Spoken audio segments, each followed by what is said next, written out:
మరి మీరు పరిశుద్ధాత్మతో నిండిన వారై దేవునికి స్తుతులు చెల్లించాలి. ఎలా పరిశుద్ధాత్మను మనము పొందుకోగలం? ఎలా పరిశుద్ధాత్మతో మనము నింపబడగలం? ఈ విషయాన్ని మీతో ఇంకొక సబ్జెక్టుగా మాట్లాడతాను. అయితే ఈ సమయంలో మనము ఎప్పుడైతే యేసు క్రీస్తు ప్రభువని నోటితో ఒప్పుకొనడం ద్వారా, హృదయమందు విశ్వసించడం ద్వారా, ఇదిగో మన పాపములు కడగబడి ఒక ఆయన మన దగ్గరికి వచ్చాడు. ఆయనే ఆదరణకర్త. ఆ ఆదరణకర్త నీలోనికి వచ్చాడు. పరిశుద్ధాత్మ అనేటువంటి వరాన్ని నువ్వు పొందుకున్నావు. నీ పాపాలను పశ్చాత్తాపంతో దేవుని సన్నిధిలో ఒప్పుకొనగా నీకు పరిశుద్ధాత్ముడు ఇదిగో నీ హృదయాన్ని, నీ దేహాన్ని ఆయన ఆలయంగా మార్చేసుకొని నీలోనికి వచ్చేసాడు. నీలో ఉన్నాడాయన. అయితే వచ్చినటువంటి ఆ ఆదరణకర్త నీలో స్థిరంగా నివాసము చేయాలి అంటే నీ జీవితంలో ఆయనకు మరి నీవు విధేయత కలిగి జీవించాలి. ఆయనకు నువ్వు లోబడి జీవించాలి. ఆయన నీలో ఉండి నీతో మాట్లాడుతూ ఉన్నప్పుడు ఇది తప్పు, ఇది ఒప్పు, ఇది మరి సరి అయినది, ఇది సరైనది కాదు అని అంటూ ఉన్నప్పుడు ఆ మాటలకు నువ్వు లోబడితేనే నువ్వు పరిశుద్ధాత్మలో ఆనందిస్తున్నట్టు, పరిశుద్ధాత్మ స్వరాన్ని నువ్వు వింటున్నట్టు, పరిశుద్ధాత్మలో నీవు నింపబడుతూ ఉన్నట్టు. ఇప్పుడు ఒక సెల్ ఫోన్, మనము అందరికీ తెలుసు సెల్ ఫోన్ గురించి. సెల్ ఫోన్లో మరి బ్యాటరీ ఉంటుంది. బ్యాటరీ మరి రీఛార్జ్, మరి ఆ యొక్క ఛార్జింగ్ పెడితే ఆ ఛార్జింగ్ ద్వారా ఆ రోజంతా సెల్ మనకు ఉపయోగపడుతుంది. మరి ఆ యొక్క సెల్ గనక ఛార్జింగ్ చేయకపోతే బ్యాటరీ డెడ్ అయిపోయి ఆ సెల్ కూడా పని చేయకుండా పోతుంది. అలాగే మన శరీరంలో కూడా 3 భాగాలు: శరీరము, ఆత్మ, మనస్సు. మరి మనలో కూడా పరిశుద్ధాత్మ దేవుడు మరి వచ్చి ఉన్నాడు. వచ్చినటువంటి పరిశుద్ధాత్మలో మనము ఆనందిస్తూ నిత్యము దేవుణ్ణి స్తుతిస్తూ గనక మనం ఉంటే ప్రతి దినము మనము ఛార్జింగ్ చేయబడినటువంటి వారం అవుతాం. ఆ సెల్ ఫోన్లో బ్యాటరీ ఎలా ఛార్జ్ అవుతుందో ఇదిగో మనం కూడా ఛార్జ్ అవుతూ ఉంటాం. పరిశుద్ధాత్మ దేవుడు తన ఆత్మతో నింపుతూ, తన శక్తితో నిన్ను నింపుతూ, తన బలముతో నిన్ను నింపుతూ నీ జీవితంలో ఇదిగో ఎన్నో గొప్ప కార్యాలు చేసే విధంగా నేను ఒక గొప్ప సాధనంగా ఆయన చేసుకుంటాడు. దేవుని బిడ్డలారా, మరి ప్రతి దినము మనము పరిశుద్ధాత్మలో నింపబడాలి. ఒక సెల్ ఫోన్కి ఛార్జింగ్ ఎంత అవసరమైనదో ఇదిగో నీకు కూడా ఛార్జింగ్ పరిశుద్ధాత్మలో నీవు నింపబడటం అనేది దేవునికి మహిమ. మరి యోహాను గారు, బాప్తిస్మమిచ్చే యోహాను గారు ఆయన అంటూ ఉన్నాడు, నేను ఆయన మార్గములను సరళము చేయడానికి వచ్చాను. నేను మీకు నీళ్ళలో బాప్తిస్మమిస్తున్నాను, కానీ నా వెనుక వచ్చువాడు మీకు పరిశుద్ధాత్మలో బాప్తిస్మమిస్తాడు. ఎస్ దేవుని బిడ్డ, మరి పరిశుద్ధాత్మలో నీవు బాప్తిస్మము పొందుకున్నావా? ఎలా పొందుకోవాలన్నా మాకు తెలియదే అని నీవు అనుకోవచ్చు.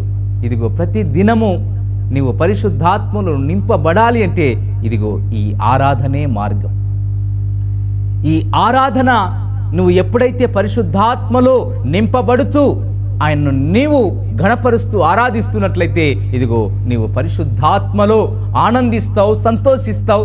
అంతేకాదు నీ జీవితంలో నిజంగా ఆయన సన్నిధిలో ఉన్న సంపూర్ణ సంతోషాన్ని నీవు అనుభవిస్తావు.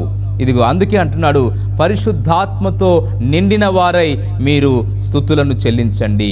గమనించినట్లయితే లేవియ కాండము 7వ అధ్యాయం 12వ వాక్యం చూడండి. అక్కడ పిండి వంటలను నూనె పూసినవియు పొంగనివియునైనా పలచన అప్పడములను అర్పించవలెను. నూనె ఇది ఇక్కడ మనకు పరిశుద్ధాత్మ అభిషేకమును సూచిస్తూ ఉంది. నూనె పరిశుద్ధాత్మతో మనము నింపబడటము సూచిస్తూ ఉంది.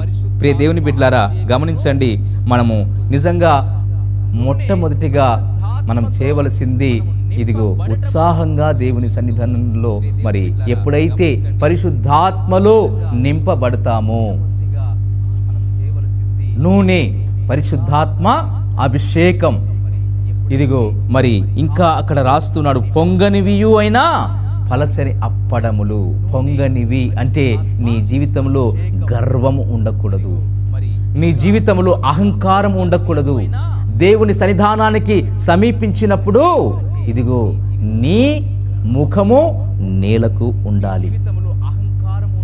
ఎందుకంటే మనము గమనిస్తాం మరి ఆ యొక్క పరిసయ్యుని గురించి, సుంకరి గురించి. పరిసయ్యుడు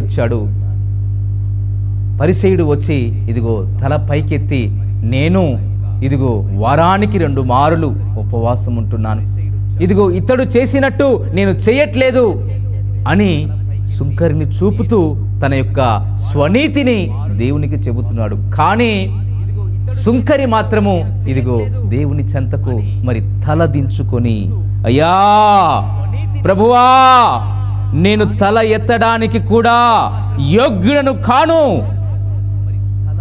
నాకు ఆ అర్హత కూడా లేదు అని ఇదిగో దేవుని సన్నిధానములో తన్ను తాను తగ్గించుకొని ప్రార్థన చేసినప్పుడు ఎవరి ప్రార్థన దేవుని సన్నిధికి వెళ్ళింది? ఎవరి ఆరాధన దేవుని సన్నిధికి వెళ్ళింది? ఎవరిని దేవుడు మెచ్చుకున్నాడు? ఇదిగో ఆ సుంకరి తన్ను తాను తగ్గించుకోవడం, తనలో గర్వాన్ని ఏమాత్రము దేవుని సన్నిధానములో మరి కనపరచకుండా, దేవుని సన్నిధానములో తన గర్వాన్ని ఏమాత్రము మరి చూపించకుండా తన్ను తాను మరి దేవునికి మరి అప్పగించుకున్నాడు. దేవుని బిడ్డలారా గమనించండి, ఇంకా మన జీవితాల్లో మరి అహంకారమైన మనస్సు ఉందా? గర్వము మనలో నివాసం చేస్తుందా? నాశనానికి ముందు గర్వము నడుస్తుంది, పడిపోవుటకు ముందు అహంకారమైన మనస్సు నడుస్తుంది. జాగ్రత్త. నీ జీవితంలో మరి దీన మనస్సు కలిగి ఉండాలి అని దేవుడు సెలవిస్తా ఉన్నాడు. దీన మనస్సు ఎవరికైతే ఉంటుందో వారినే నేను దృష్టి ఉంచుచున్నాను అంటున్నాడు. యెషయా గ్రంథం చూడండి, ఆ మాట రాయబడి ఉంటుంది. యెషయా గ్రంథంలో ఒక అద్భుతమైన మాట 66వ అధ్యాయములో మరి ఈ మాట రాస్తున్నాడు. యెహోవా ఇలాగు ఆజ్ఞ ఇచ్చుచున్నాడు, ఆకాశము నా సింహాసనం, భూమి నా పాదపీఠము. మీరు నా నిమిత్తము కట్టనుద్దేశించి ఇల్లు ఏపాటిది? నాకు విశ్రమ స్థానముగా మీరు కట్టనుద్దేశించున్నది ఏపాటిది? అవన్నీ నా హస్తకృత్యములు, అవి నా వలన కలిగినవి అని యెహోవా సెలవిచ్చుచున్నాడు. అండర్లైన్ చేసుకోండి, ఇదే. ఎవడు దీనుడై నలిగిన హృదయము గలవాడై నా మాట విని వణుకుచుండునో వానినే నేను దృష్టి ఉంచుచున్నాను. దేవుడు నీవు ఆరాధన చేసినప్పుడు నీ మధ్యలో ఉండాలి అంటే దీన మనస్సు అనే వస్త్రాన్ని ధరించుకోవాలి. దీన మనస్సు అనేటువంటి వస్త్రాన్ని నువ్వు ధరించుకొని దేవుని సన్నిధానానికి రావాలి. ఈరోజు చాలా మంది ఆత్మీయ గర్వంతో నిండిన వారుగా ఉంటున్నారు. Spiritual proud.